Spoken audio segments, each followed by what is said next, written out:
John 6:38. Quia descendi de caelo non ut faciam voluntatem meam, sed voluntatem eius qui misit me. For, or since, I came down from heaven, not in order that I might do my will, but rather that I might do the will of him who sent me. This is a relatively straightforward verse. The big thing we want to note is this wonderful little purpose clause. Within that purpose clause, we have a relative here, and the whole thing begins with a causal word. We might just translate this as for, as many English translations do. We could also say since or because, something like that. Descendi is relatively straightforward. First person singular, perfect, active, indicative from descendo, descendere, third conjugation verb. I came down in the past. This is something that's already happened. De caelo, non, and then etc. One thing I just want to mention when we're talking about de caelo, by the way, is although sometimes when we encounter difficult Latin sentences or Latin sentences that really throw us for a loop, perhaps you've taken the best advice and you've read the Latin sentence 10 times over, as one of my teachers used to say, before you even attempt to think about what it means. You've, in other words, noticed all of the syntactical features and tried to trace its structure, but you can't quite grasp it all at once. Your mind breaks down like a central processing unit in a computer that's been overtaxed by too many tasks at once.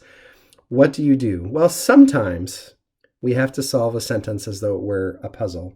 That shouldn't generally be how we're reading Latin. We want to read Latin in the order in which the author of whatever text we're reading wrote it. As I tell my students, word order in Latin is very flexible, extremely flexible compared to English word order, but that doesn't mean that Latin word order is meaningless or arbitrary. On the contrary, Latin word order conveys and can convey a great deal of meaning and is one of the constituent elements of style, for example. Why does a particular author choose to express his thought in this way and not another is a question we've always got to be asking, just as much with Latin as in English. In fact, more so, because in English we have fewer choices when it comes to word order that's going to be understood by someone with whom we're communicating. So all of this is just by way of explanation for why I highlight de caelo.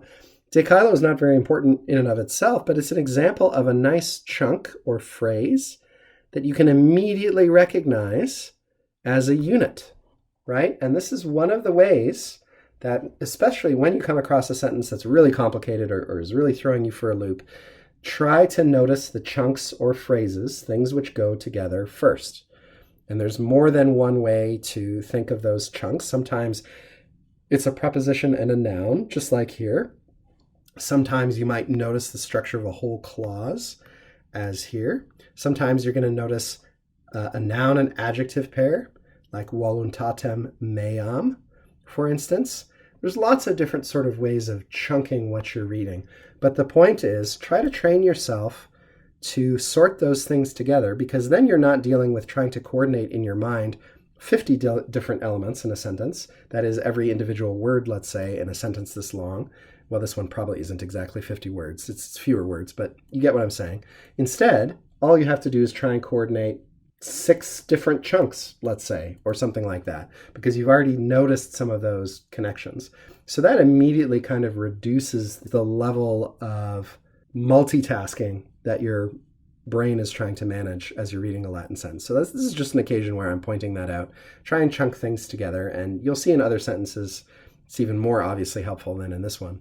But quia descendi de caelo, since I came down from heaven, not ut, in order that I may do. Here we've got first person singular, present active subjunctive. Very important to note. Not in order that I may do, in a purpose clause, a classic purpose clause, we might say. What? The will, voluntas, of me, my will, but rather his voluntas. And we know that he's talking here about the pater. He's talking about God the Father, whom he's mentioned in the previous verse. And then we get just a little relative clause tacked on the end. Now, we've talked quite recently about the relationship between a relative pronoun and its antecedent.